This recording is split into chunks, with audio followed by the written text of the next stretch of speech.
ఢిల్లీలో బీజేపీ ఘన విజయం సాధించిందండి.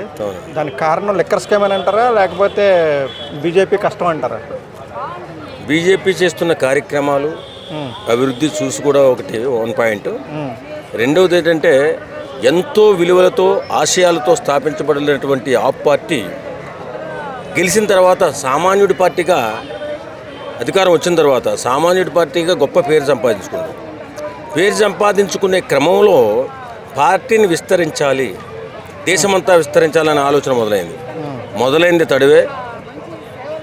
మొదలైన తర్వాత దేశమంతా విస్తరించాలంటే డబ్బులు కావాలి కదా. డబ్బులు కావాలంటే ఏం చేయాలి? స్కామ్లు చేయాలా? స్కామ్లనే కాదు, కమిషన్లు తీసుకోవాల్సిందే.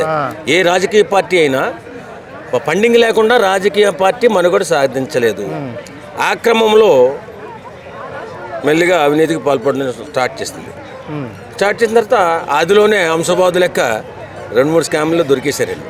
మెయిన్ స్కామ్ లిక్కర్ స్కామ్ తెచ్చిన చెడ్డ పేరుతోనే ఆ పార్టీ ఓడిపోవడానికి గల కారణం. అంటే అది కేవలం ఓడిపోయింది కాబట్టి బీజేపీ గెలిచింది, కానీ బీజేపీ పార్టీని కష్టం లేదంటారా? బీజేపీది ఉందండి. ఇప్పుడు గత 3 విడతలుగా ప్రభుత్వాన్ని, నరేంద్ర మోడీ గారు నడుపుతున్నటువంటి ప్రభుత్వాన్ని చూస్తున్నారు కదా. ప్రతి రాష్ట్రానికి కూడా అద్భుతమైనటువంటి ఫండింగ్ ఇస్తుంది. అన్ని రాష్ట్రాలు ముందుకెళ్ళేలా చూస్తుంది. అదొక కారణం, ఇదొక కారణం, 2 కారణాలు. తర్వాత 10 సంవత్సరాలు చూసారు ఆ పార్టీని. 10 సంవత్సరాలు చూసిన తర్వాత ఎవరికైనా ముఖం మొత్తుతుంది రాజకీయాల్లో. సో అలా కూడా ఒక కారణం. కరెంటు చావుకి 100 కారణాలని, చావుకి అనేక కారణాలు. అంటే ఈ గెలుపు వల్ల బీజేపీ అంటే కొంచెం ఢిల్లీలో మార్పులు వచ్చే అవకాశం ఉందంటారా? అక్కడ చాలా పథకాలు ఇచ్చారు కదా, ఫ్రీ కరెంట్ అని అవన్నీ ఆగిపోయే అవకాశం ఉంటుంది అంటారా? ఫ్రీ బస్సు అవన్నీ లేదండి, వీళ్ళు ఇచ్చారు కదా, వీళ్ళు గట్టిగానే ఇచ్చారు హామీలు. అవన్నీ నిలబెట్టుకోవాలి. ఇప్పుడు ఢిల్లీని కైవసం చేసుకున్న తర్వాత కొంచెం ఢిల్లీ మీద ఫోకస్ పెడతారు. బీజేపీ పార్టీ ఫోకస్ పెడుతుంది, గట్టిగా అభివృద్ధి కూడా చేస్తుందని నేను నమ్ముతున్నాను. ఆ ఢిల్లీ గెలుపు ప్రభావం తెలంగాణ మీద పడుతుంది అంటారా? అది ఏముండదండి. ఢిల్లీ వేలు ప్రభావం ఇక్కడ పడడానికి ఏం లేదు. ఇక్కడ ఇంకా స్కామ్లు మొదలవ్వలేదు కదా. మొదలైన తర్వాత అప్పుడు తెలుస్తుంది. అంటే ఇప్పుడే బండి సంజయ్ గారు కామెంట్స్ చేస్తూ ఢిల్లీలో గెలిచాము, దానికి ఇక్కడ 3 ఎమ్మెల్యేలు కూడా మేమే గెలుస్తాము, దాని ప్రభావంతో అన్న టైప్లో మాట్లాడుకుంటూ వచ్చారు. అంటే ఢిల్లీ ప్రభావం ఇక్కడ నెక్స్ట్ బీజేపీ వచ్చే అవకాశం ఎలా ఉంది, ఎంతవరకు ఉంటుందంట? బీజేపీ వచ్చే అవకాశం అంటే ఇక్కడ బీజేపీ వచ్చే అవకాశం కూటమి ప్రభుత్వంలాగా ఏర్పడితే ఖచ్చితంగా వస్తుందండి. అంటే కూటమి అంటే ఎవరెవరు కలవాలని మీ ఉద్దేశం?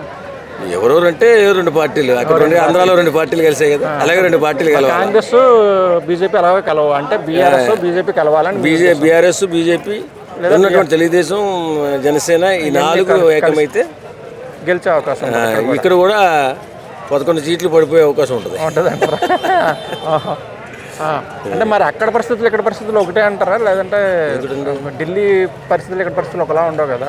ఇక్కడ స్ట్రాంగ్ లీడర్స్ ఉన్నారు, కేసీఆర్ ఓ పార్టీకి రేవంత్ రెడ్డి, వీళ్ళు కలిసే అవకాశం ఎంతవరకు ఉంటుంది అంటారు? వీళ్ళు కూడా ఏమో సార్. ఇప్పుడు అక్కడ చంద్రబాబు నాయుడు భారీ మొత్తంలో సీట్లు తీసుకుని 134, వాళ్ళకి ఇచ్చినాయండి మొత్తం కలిపి 31 ఇచ్చాడు. ఎంత ఇచ్చాడు? కొసరే కదా వేసింది. అంటే ఇక్కడ ఉన్నటువంటి బలమైన పార్టీ టీఆర్ఎస్ అలాగే ఇస్తుందేమో, కొంచెం బీజేపీకి ఎక్కువ వచ్చి వీళ్ళకి నామకా సీట్లు ఇస్తారు. అంతలా బీజేపీ ఒప్పుకుంటుంది అసలు? ఒప్పుకోరు. బీజేపీకి ఇక్కడ గట్టి స్ట్రాంగ్ ఉంది ఇక్కడ. సో బీజేపీకి ఎక్కువ సీట్లు తీసుకుని బీఆర్ఎస్ తక్కువ ఇచ్చే. అవునవును, అలాగైతే వాళ్ళు కలుస్తారు. అంటే ఇప్పుడు కూటమి పెట్టిన వాళ్ళే గెలిచే అవకాశం కన్ఫామ్గా ఉంటుంది అంటారా? ఇప్పుడు నెక్స్ట్ ఎలక్షన్లో ట్రయాంగిల్ ఫైట్ కాకుండా బీజేపీ బీఆర్ఎస్ కలిసిన అది కూటమి గెలిచే అవకాశం ఉంటుంది అంటారు, లేదా కాంగ్రెస్ బీఆర్ఎస్ కలిసిన ఆ కూటమి గెలిచే అవకాశం ఉంటుందా, లేదంటే సింగిల్ లార్జెస్ట్ పార్టీగా బీజేపీ గెలిచే అవకాశం ఉంటుంది అంటారా? బీజేపీ ఆంధ్రాలో పెట్టుకున్నట్టు తెలుగుదేశానికి కూడా ఓటు ఉందండి బాగానే. అలాగే జనసేన కూడా యంగ్స్టర్స్ ఓట్స్ ఉన్నాయి. ఈ 3 కలిస్తే ఇప్పుడు ముక్కోణం పోటీ అవుతుంది. నిజంగా అది బాగుంటుంది, నాకు తెలిసి ఆరోగ్యకరంగా ఉంటుంది. ఓహో, అంటే బీజేపీ, తెలుగుదేశం, జనసేన ఒక కోటు, బీఆర్ఎస్ తనంతట తాను బాగుంటుంది.